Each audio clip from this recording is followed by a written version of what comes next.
Donc maintenant, on va parler du boosting. Euh, avec le bagging, on a besoin d'avoir des algorithmes instables. Donc, comme on a dit, on va avoir des algorithmes pour lesquels il y a une certaine variance. Donc, en changeant le jeu d'entraînement, on espère que l'ensemble de l'apprentissage va différer. Donc, ça, c'est une forme, si on peut dire, passive pour générer de la diversité. On peut faire mieux.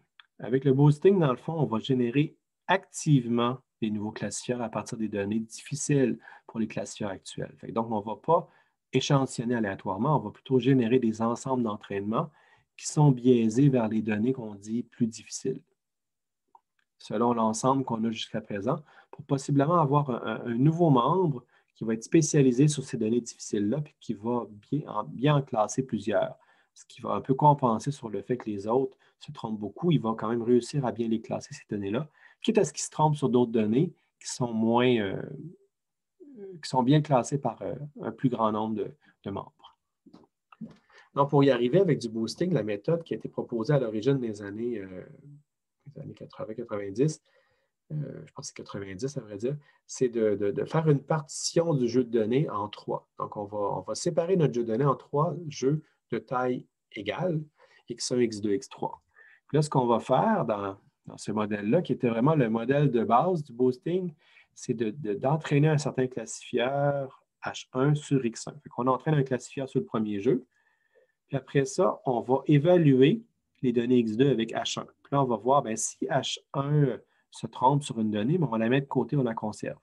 Fait qu'on on va générer donc un ensemble de toutes les données mal classées par H1, puis on va aller chercher un nombre égal de données bien classées, pas plus équivalent à ce qu'on a comme données mal classées pour former X2'.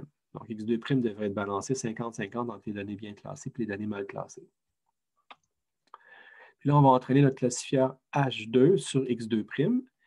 Et on va évaluer donc le jeu de données X3 avec H1 puis H2. Donc là, on a un troisième jeu de données X3, puis on évalue les classements sur H1 et H2. Puis pour les données où il y a un désaccord, où H1 et H2 ne disent pas la même réponse, ne sont pas en accord, on va former X3'.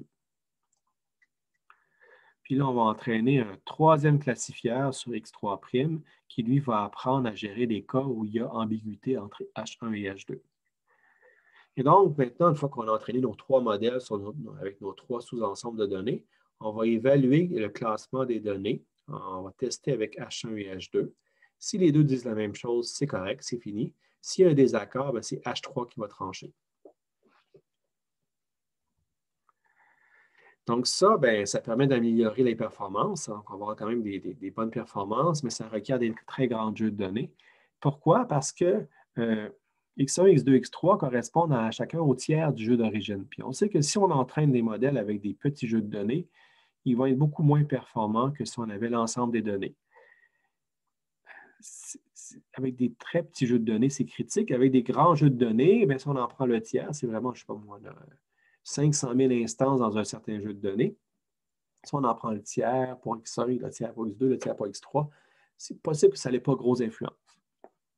Mais si on en a seulement 300 instances, puis on sépare ça en trois avec 100 données dans chacune des sous-ensembles de données, là, ça risque d'être un problème, puis notre modèle risque d'être moins bon. Fait que je dirais que boosting, tel que je vous l'explique ici, c'est un exemple intéressant au niveau historique, mais ce n'est pas vraiment intéressant en pratique. Il y a mieux que ça. Il y a ce qu'on appelle le adaptive boosting, on appelle ça aussi AdaBoost. Donc, AdaBoost, ça fait mieux que le boosting de base parce que là, on va réutiliser le même jeu de données pour les classifieurs de base. Là, on va pas séparer notre jeu de données en plusieurs. On va toujours avoir un même gros jeu de données d'entraînement, mais qu'on va manipuler de différentes façons, qu'on va échantillonner pour chacun de nos membres de différentes façons. Donc, dans ce cas-ci, l'AdaBoost n'a pas besoin de très grands jeux de données, étant donné la partition qu'on fait en 3 tiers. Et en plus, c'est que ça peut générer un nombre arbitrairement élevé de classifieurs. On n'est pas limité à avoir 3 classifieurs, 1 et 2, et 3 qui va faire régler les ambiguïtés entre 1 et 2. Là, on va avoir un nombre élevé de classifieurs. On peut en avoir des centaines entraînés avec AdaBoost sans problème. Il y a plusieurs variantes d'AdaBoost. Ce que je vais vous présenter, c'est AdaBoost M1. où là, la probabilité d'échantillonner une donnée change en fonction des erreurs de classifieurs de base. Donc, nos classifieurs de base font des erreurs, puis selon ces erreurs-là, on va moduler la probabilité d'échantillonner nos données pour faire l'entraînement. On peut dire qu'initialement, on a P, les probabilités à l'itération 1 pour la donnée T. Donc, le T ici, c'est vraiment l'indice de données XT. Bien, la probabilité associée pour l'itération 1 est égale à 1 sur n pour tout le monde. Tout le monde a la même probabilité, tout le monde, toutes les données d'entraînement ont la même probabilité d'être échantillonnées pour générer un jeu d'apprentissage d'un classifieur particulier. Et donc là, ce qu'on va faire, c'est qu'on va échantillonner le jeu XJ à partir de notre jeu d'entraînement X. Donc ça, c'est X, c'est vraiment le gros jeu de base. Fait qu'on va en générer un nouveau jeu XJ. Puis ce tirage-là va se faire selon les probabilités PJT. Donc, la probabilité de la donnée T pour l'itération J. Puis là, avec ce XJ-là, on va entraîner notre classifieur AJ. Donc, on va vraiment le jeu d'entraînement pour AJ. Puis le XJ va typiquement avoir la même taille que notre jeu de base. Puis là, ce qu'on va faire, il y a une condition qui est importante à vérifier, c'est si le taux d'erreur de AJ est supérieur à 0,5. Donc, si on fait plus que 50 d'erreur, on va s'arrêter. Puis là, la façon de calculer ça, ce n'est pas sur toutes les données, mais à vrai dire, on va regarder les données pondérées. Donc, on va avoir ici vraiment la mesure. Est-ce que ici, le modèle AJ classe bien la donnée XT selon l'étiquette désirée, oui ou non? Puis après ça, on a ici, je vais l'effacer, donc on a vraiment ici le PJT correspondant. On va dire, est-ce qu'on se trompe sur la donnée avec la fonction de perte 0,1 à côté ici? Puis on regarde ça par rapport à son poids dans le jeu d'entraînement, son poids en général jusqu'à présent avec AdaBoost. Puis si la somme des PJT avec le classement, le bon classement au nom de la donnée XT est supérieur à 0,5, on s'arrête. Ça veut dire que là, on a vraiment atteint un point où notre modèle de base, selon le jeu échantillonné avec les PJT, fait pire que le hasard. Donc, ce n'est pas bon. Et sinon, si la condition n'est pas atteinte, c'est une condition qui est atteinte après un certain temps, on va calculer les probabilités. On va mettre à jour les probabilités PJT. Ça va être la probabilité PJ plus 1T. Donc, c'est les probabilités pour la prochaine itération. Ce calcul-là va se faire sur le classement du jeu d'entraînement global par HJ, toutes les données. Puis ça, on répète ça pour les L classifieurs de base. Puis à chaque fois, dans le fond, à chaque itération, on ajoute un membre et à chaque itération, on ajuste le PJT en conséquence.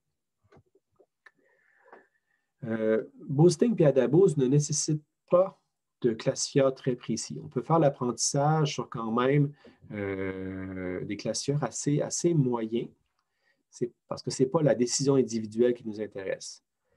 Dans le fond, nous, ce qu'on regarde, ce qu'on vise, c'est d'avoir ce qu'on appelle des weak learners. Des weak learners, c'est des algorithmes qui ont une probabilité d'erreur de moins de 50 Donc, on veut quand même qu'ils fassent mieux que le hasard, mieux que le classement aléatoire, mais on les veut comme étant instables. On veut qu'il y ait quand même des variations soutenues dans le classement, puis d'une fois à l'autre, ça varie grandement. L'intérêt d'avoir des weak learners, c'est que la diversité dans le classement va être bonne. C'est-à-dire que là, si on va avoir des membres qui ne font pas les mêmes erreurs sur les mêmes données, avec des weak learners qui se trompent quand même souvent, qui font des erreurs, mais qui font mieux que le hasard, qui ont une instabilité dans leur apprentissage, on devrait avoir quand même une belle diversité en bout de ligne. Un des weak learners les plus utilisés avec AdaBoost, c'est ce qu'on appelle des souches de décision. Les souches de décision, ça fait référence aux arbres de décision, mais c'est comme des arbres qu'on aurait coupés à la souche, dans le sens qu'on a une seule décision qui se prend. Donc, on a vraiment la racine qui dit, selon une certaine variable, une certaine valeur de seuil, un certain sens, on va assigner à une classe ou à l'autre. Donc, ça ressemblerait à quelque chose comme ça. On va dire, je ne sais pas moi, si x, j est plus grand ou égal à θj. Si oui, ça va être classe 1. Sinon, ça va être classe 2. Donc, on va dire, on fait le test selon la variable j, selon le seuil θj, selon le fait que x est plus grand que θ, il pourrait être plus petit aussi. Puis si oui, on va à gauche, donc on assigne à la classe C1, sinon on assigne à la classe C2, ça c'est dans un cas à deux classes. Donc, ça, c'est un exemple de souche de décision parce que c'est un arbre avec seulement un nœud qui est vraiment coupé à la base. Les décisions sont basées sur un seuil appliqué sur une seule dimension. Donc, ce qu'il faut retenir, c'est qu'on a regardé la valeur pour une seule variable. La variable ici, x gamma, qu'on a comme cette espèce de gamma ici qui correspond à l'indice de notre dimension d'intérêt. On a une valeur ici qui correspond à notre seuil, qui est une valeur réelle.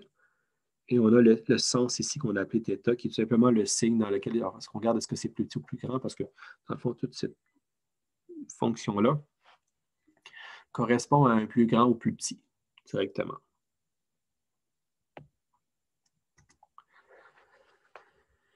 Et donc, l'entraînement des souches de décision, c'est déterministe. C'est vraiment assez simple. C'est qu'on va lister l'ensemble des valeurs pour chacune des variables en ordre croissant, par exemple. On va tester tous les seuils possibles. Donc, pour n valeurs, non, oui, c'est ça, n instances dans notre jeu de données, donc un jeu de données avec n données, on aurait au plus n-1 seuil possible pour chacune des variables. Et donc, on regarde ça par variable, on trie les valeurs par variable, peu importe les autres variables. Puis après ça, on a des seuils qu'on peut poser, puis on va tester ces différents seuils-là. On va avoir n-1 seuil à tester. On va avoir aussi donc, des variables à tester. Puis on va avoir également deux sens, donc plus grand, plus petit. Donc c'est une formulation mathématique assez lourde ici, j'en conviens, mais c'est ce que j'ai trouvé de mieux pour expliquer ce qui se passe. Mais conceptuellement, c'est quand même assez simple. Donc, l'idée, c'est qu'on a défini l'ensemble de tout. Donc, l'ensemble ici, AJ, c'est l'ensemble de tous les seuils combinés avec les signes plus grands, plus petits, ou plus, ça, avec les inégalités plus grands, plus petits, avec l'indice aussi J qui nous intéresse. Puis après ça, donc après ça, on va regarder un peu ce qu'on peut faire avec l'ensemble des. Dans le fond, ce qui nous intéressait ici, c'était par rapport à au D variable. Donc, on est en D dimensions ici.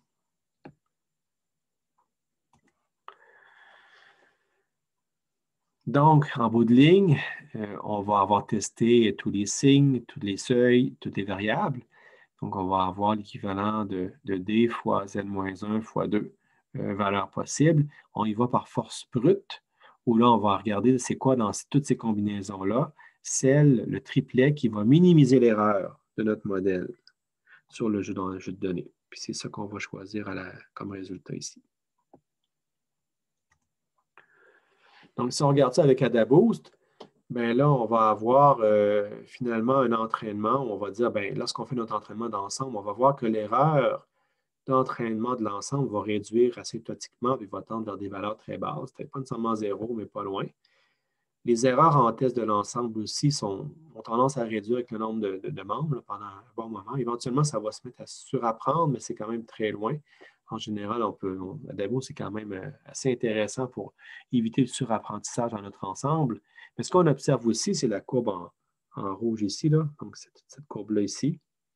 C'est le fait que la performance, le taux d'erreur des weak learners à chaque étape, là, donc si on a un weak classifier à une étape donnée, à ce moment-là, il va faire quand même une certaine erreur. Puis l'erreur va toujours augmenter parce qu'on pondère toujours vers les données difficiles. Puis éventuellement, ça peut atteindre 0,5 ou dépasser. Puis lorsqu'on dépasse 0,5 de taux d'erreur, comme je vous expliquais, c'est la zone de danger. Il faut s'arrêter parce que le classifier fait pire que le hasard.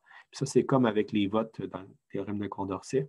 Si nos membres du jury ont plus que 50 % de chances de faire une erreur, ça ne va pas. C'est la même chose ici. Donc, l'algorithme AdaBoost ressemble à ça, c'est-à-dire qu'on va initialiser les probabilités de chaque donnée uniformément pour commencer, 1 sur n pour les n données. Ensuite, on va faire une itération pour chaque classifieur de base. On va en générer L, on va aller jusqu'à L. À chaque classifieur de base, on va échantillonner un jeu de données XJ à partir de X selon les probabilités PJT. Donc, nos probabilités qui sont initialement uniformes vont changer avec le temps, ça va devenir non uniforme. Après ça, on va entraîner notre classifieur HJ sur les données de XJ, donc qui ont été tirées de X. Et après ça, on va calculer l'erreur. Donc, notre erreur ici va correspondre à l'erreur, mais l'erreur pondérée par les PJT pour refléter un peu la distribution ajustée avec ces PJT-là.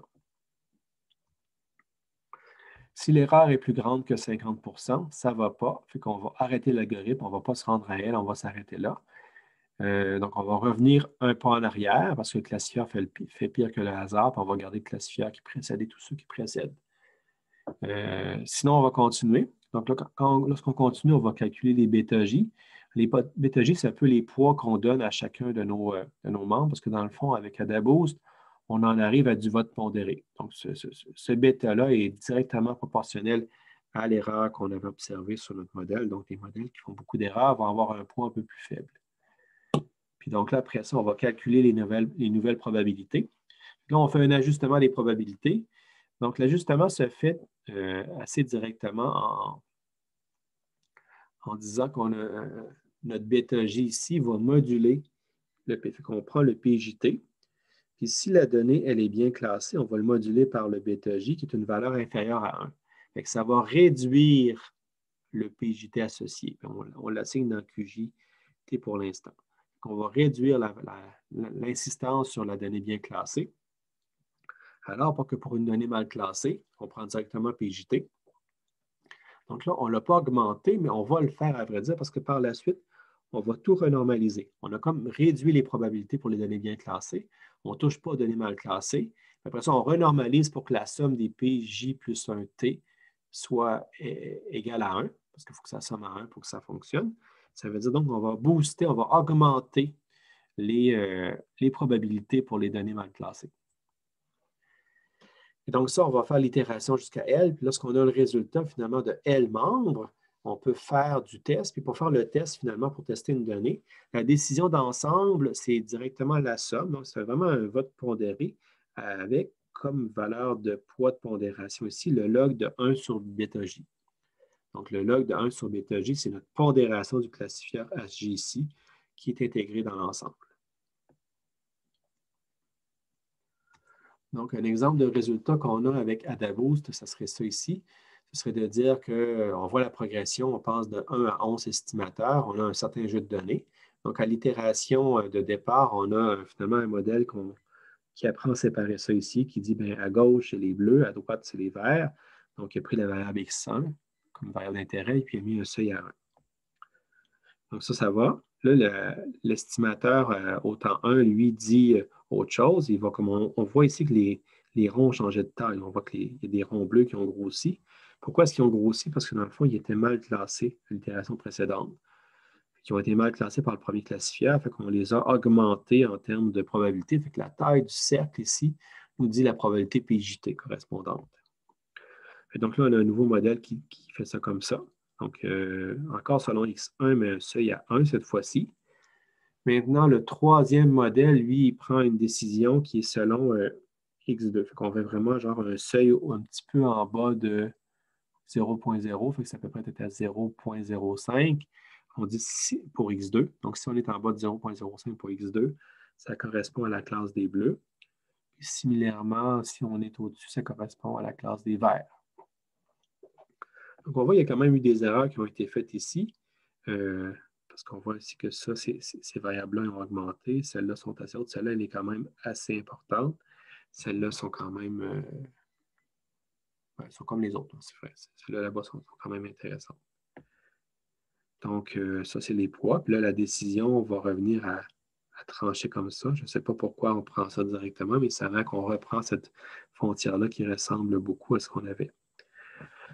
Donc, estimateur 4, pour une raison qui m'échappe, on ne voit pas où il coupe, mais bref, ça a l'air à ramener quand même sous la forme comme ça. Donc, parce que la ligne en jaune, c'est la décision d'ensemble. Estimateur 5, la décision se fait selon X2 ici.